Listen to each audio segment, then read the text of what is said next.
Merci.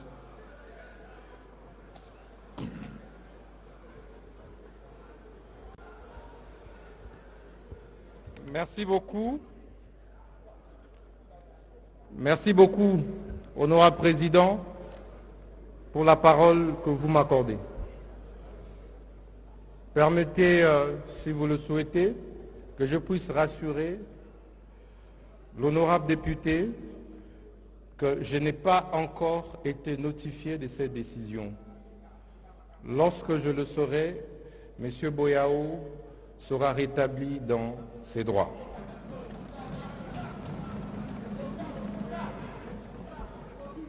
Parce que le rôle du ministre de la Justice, c'est de pouvoir veiller au respect strict et sans faille des textes de la République.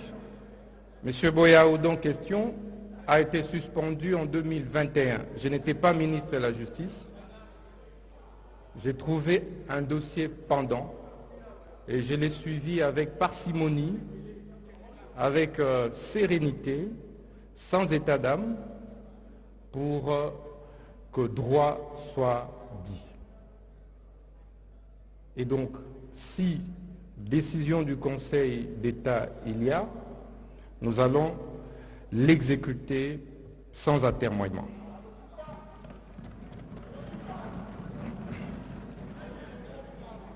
Honorable président de l'Assemblée nationale, honorables membres du bureau de l'Assemblée nationale, honorables députés et très chers élus légitimes de notre peuple, je me présente par devers cette auguste Assemblée pour présenter, en vue de sa réception ou recevabilité, le projet de loi portant création, organisation, fonctionnement et compétences du tribunal pénal économique et financier ainsi que du parquet national économique et financier y rattaché. Ce projet de texte, qui constitue en réalité une réforme majeure de notre système judiciaire, s'inscrit dans la droite ligne de la vision de son Excellence Monsieur le Président de la République, chef de l'État, qui, lors de sa campagne présidentielle, avait inséré dans son programme de campagne la nécessité de renforcer le dispositif de répression de la délinquance économique et financière. Et cela a été repris dans le programme d'action du gouvernement tel que piloté et coordonné par son Excellence Madame la Première ministre.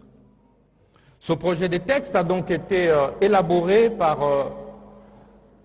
un groupe d'experts, juristes, techniciens, par la suite adopté en commission des lois et par le Conseil des ministres. Ce projet de texte a pour base constitutionnelle l'article 149, alinéa 6 de notre Constitution, qui prévoit la possibilité pour une loi de créer des juridictions spécialisées en République démocratique du Congo. Et ce tribunal pénal économique et financier auquel est rattaché le parquet national économique et financier rentre dans l'ordre des juridictions de l'ordre judiciaire, conformément à l'article 153 de notre Constitution. S'agissant du ressort, il y a lieu de relever que du point de vue territorial, s'agissant de la compétence rationnée LOTCHI, le tribunal pénal économique et financier, ainsi que le parquet national économique et financier, ont pour siège la ville de Kinshasa, capitale de la République démocratique du Congo. Et ont pour ressort l'étendue du territoire national de la République démocratique du Congo.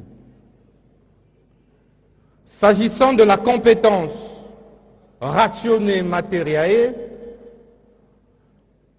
le tribunal pénal économique et financier, ainsi que le parquet national économique et financier y rattaché,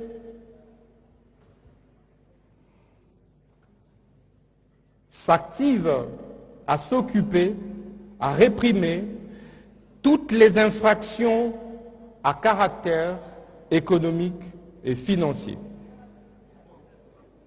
telles que reprises dans les articles 5 et 6 du projet de loi sous examen. S'agissant de la compétence ratione personae, il importe de relever que toute personne est justiciable devant cette juridiction spécialisée, à l'exception des bénéficiaires des privilèges des juridictions, tels que repris aux articles 153, 163 et 164 de notre Constitution.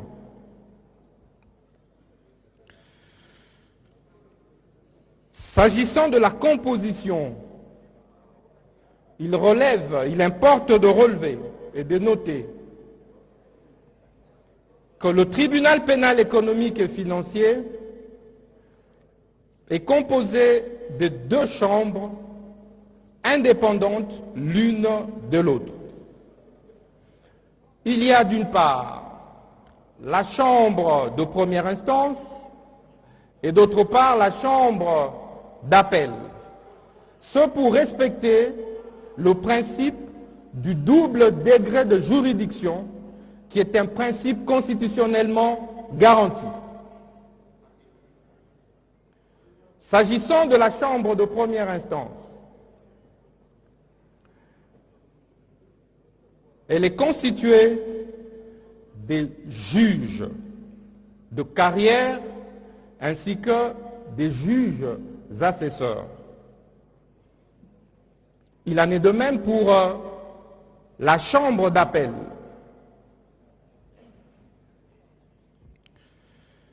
Et s'agissant du parquet national économique et financier, il importe de rappeler qu'il est sous la coupe du procureur général économique et financier, qui est assisté des magistrats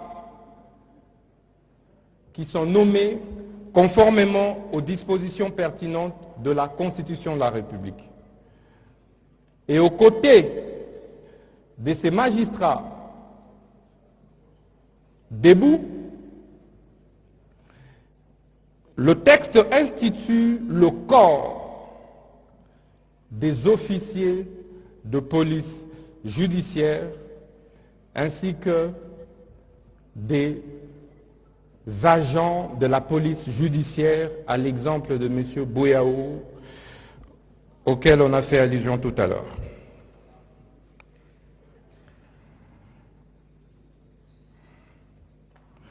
Honorable Président de l'Assemblée nationale, honorables membres du bureau de l'Assemblée nationale, honorables députés nationaux et très chers élus légitimes de notre peuple,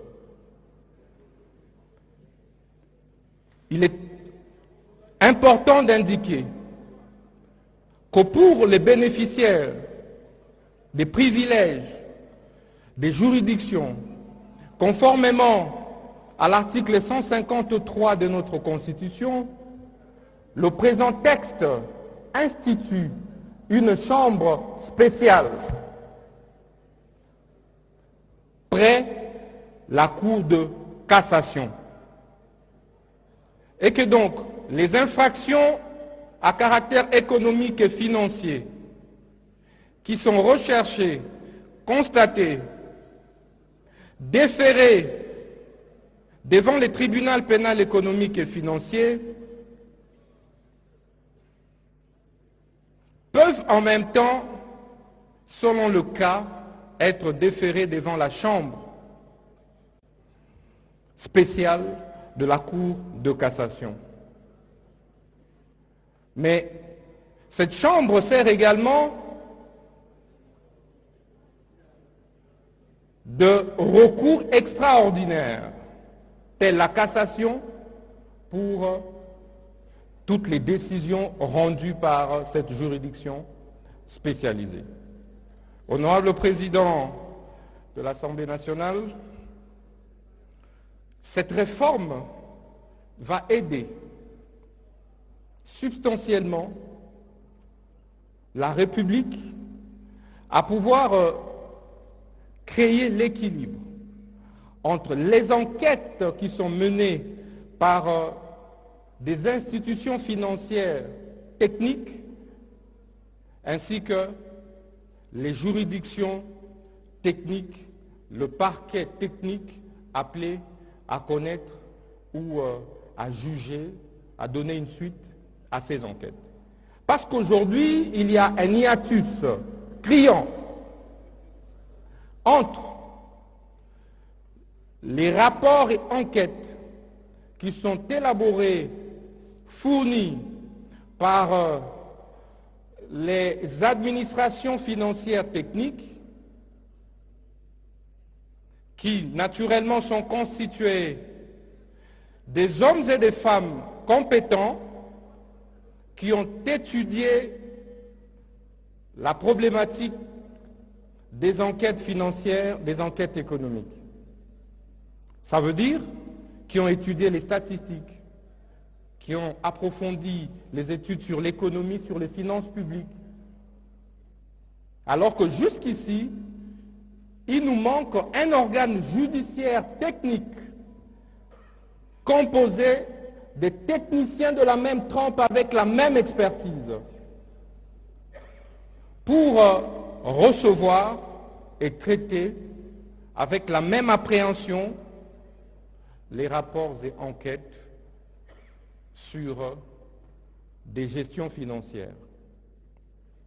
De ce point de vue, honorable Président de l'Assemblée nationale, honorable membre du bureau de l'Assemblée nationale, telle est l'économie du présent projet de loi que je soumets humblement à votre attention afin de pouvoir obtenir sa recevabilité. Je dis et je vous remercie.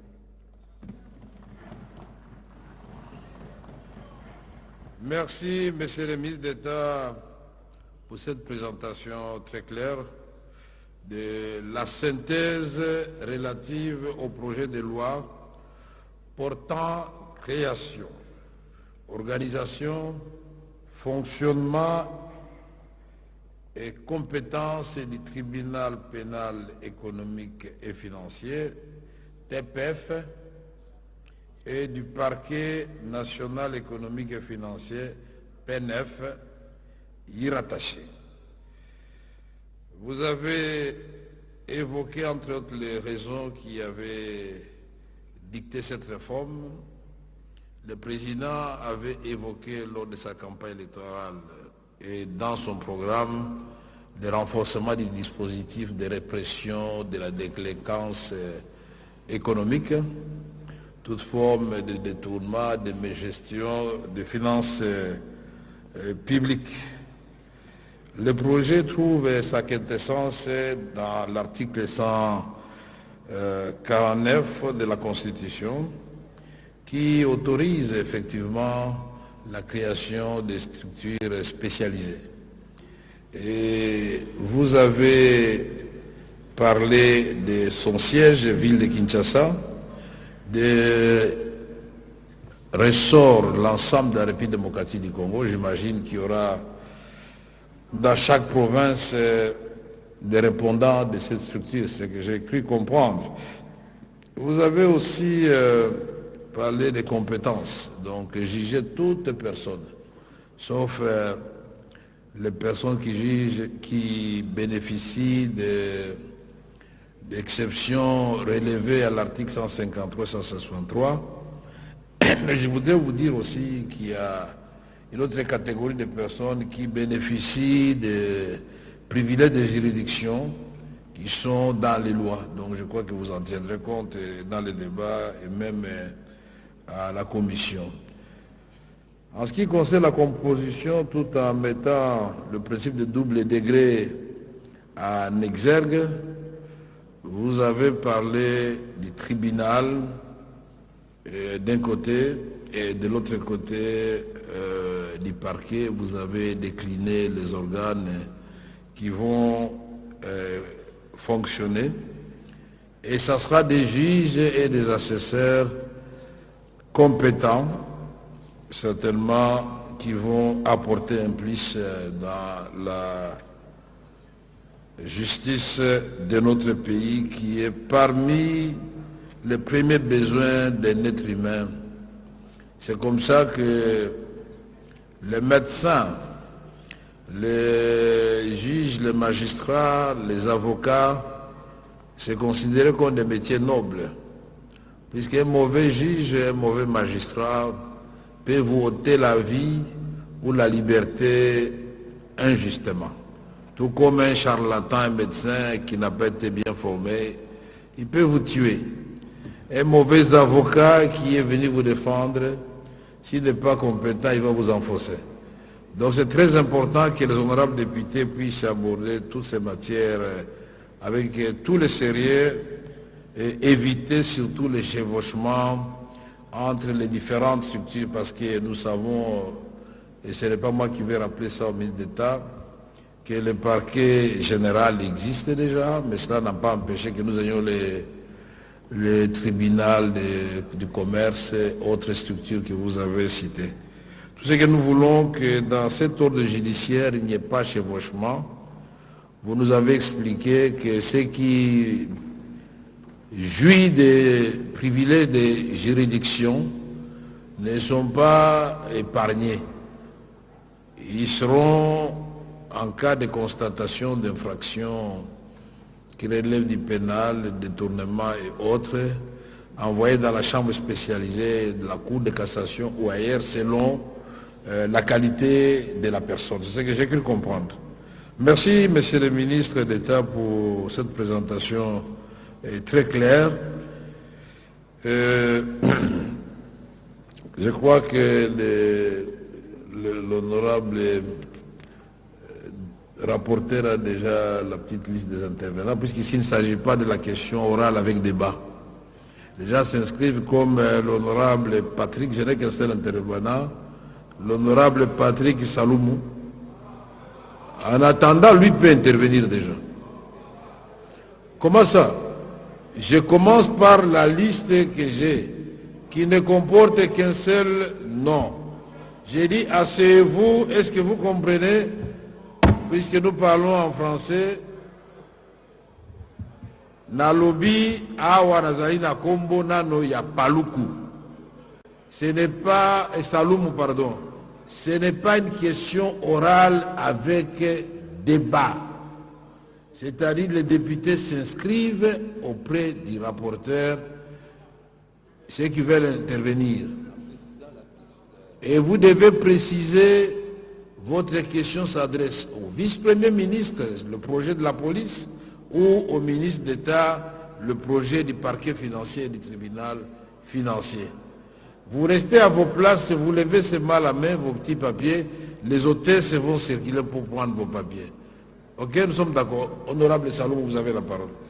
Merci beaucoup, honorable Je président. voudrais demander que les gens regagnent leur place, ils font signe aux hôtesses, ils vont retirer vos papiers et nous allons vous donner la parole.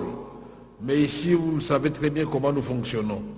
Si à un certain moment, nous voyons qu'il y a des redites, il n'y a plus de questions nouvelles, en tant que responsable de police des débats, je vais juger que les questions qui ont été soulevées sont suffisantes.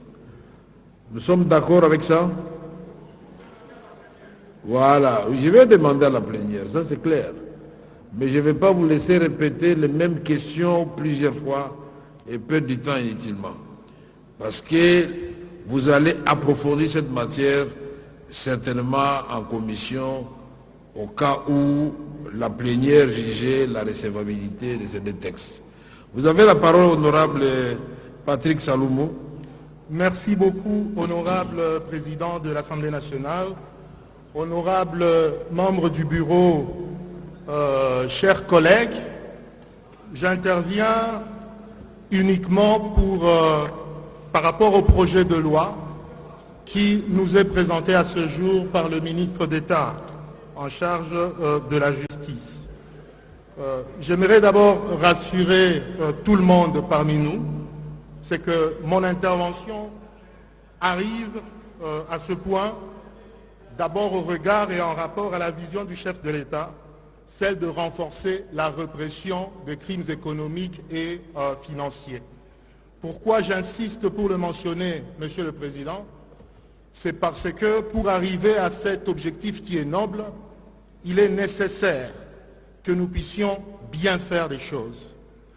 Ma crainte ce soir est que nous ayons des difficultés particulières et énormes par rapport au texte qui nous a été transmis, parce qu'il me semble qu'il existe des cas d'inconstitutionnalité manifeste.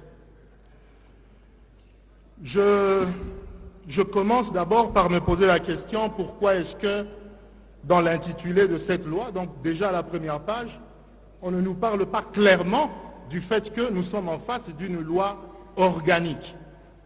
Il est important qu'on puisse tirer ça au clair, parce qu'il y a des répercussions dans toute la procédure qui va suivre ce texte, et vous savez très bien qu'il y a des conséquences, parce que ce texte, si nous nous accordons qu'il est organique, va devoir être soumis à la sanction de la Cour constitutionnelle. Je crains que les magistrats, disons, ils ne sont pas magistrats, les hauts juges de la Cour constitutionnelle, déjà eux-mêmes se sentent menacés par ce texte. Et c'est probablement la raison pour laquelle on n'a même pas écrit que le texte était organique. Ça, je le crains. Mais j'ai entendu une chose, c'est que le ministre d'État fonde la constitutionnalité de ce texte par rapport à l'article 149, alinéa 6. Vous tous, chers collègues, vous pouvez lire cet article-là. Cet article, il est clair effectivement qu'il permet la création des juridictions spécialisées. Mais nulle part cet article permet la création des parquets. Nulle part. Alors, monsieur le ministre, vous nous direz d'où est-ce que vous avez tiré cette compétence-là de créer des parquets spécialisés. Nous avons d'ailleurs un cas dans notre pays ici, c'est le cas des tribunaux de commerce, c'est une juridiction spécialisée par excellence. J'évite de citer le tribunal du travail parce que lui, il est venu avant même cette constitution. Mais où se trouve le parquet du tribunal de commerce? Vous allez le chercher partout, il est nulle part. Nulle part. Et pourquoi est-ce que je le mentionne? C'est pour m'aligner à ce que vous avez à peine dit, Monsieur le Président. Nous devons éviter des chevauchements.